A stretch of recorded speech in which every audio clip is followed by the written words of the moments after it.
Shocked. Okay. Oh, you see the rope and the tape. Okay. I was shocked, and I looked up, and I see the other guy at the car, and the other one's walking to the driver's side. Okay. So I turn around and I say to them, I said, "Oh, we better get out of here."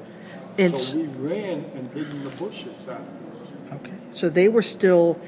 This is the chronology is 7:30 a.m.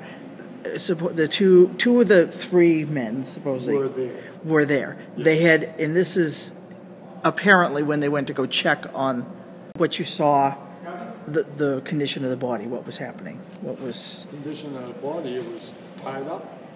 It was, his legs were bent, just like I showed you, like this. Right. And he was laid like this, looking up in the air. But he still had tape on his... He had tape over his eyes and his mouth. Oh, yes. And the rope around his neck, the noose was right here over his left shoulder. Okay. So his hands were tied behind him, yes. His feet were tied, yes. And his knees were bent, and yes. there was a rope that went from his neck, from his neck down... right down through his arms, okay. to his ankles. To his ankles. ankles. It was tied around his ankles. And that would be considered hog-tied? Yeah, okay. If you ask me, yeah. Okay. Because he can't move. You didn't see any signs of life, though? No, he was just laying there.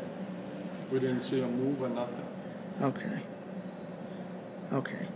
And then, but you looked over, and there were two guys. Yes. At a car. One at the car, one walking towards it. Okay. So the one at the car had his face towards us. Okay. And I recognized him right away. When I went to that trial, and he walked up the stairs, it was like deja vu all over. I recognized the face right away. I said to Roberta, I said, "That's the guy that was on the passenger side." And she was shocked. He was the guy who was walking back, or he was the guy already in the car? Standing next to the car. And who was that?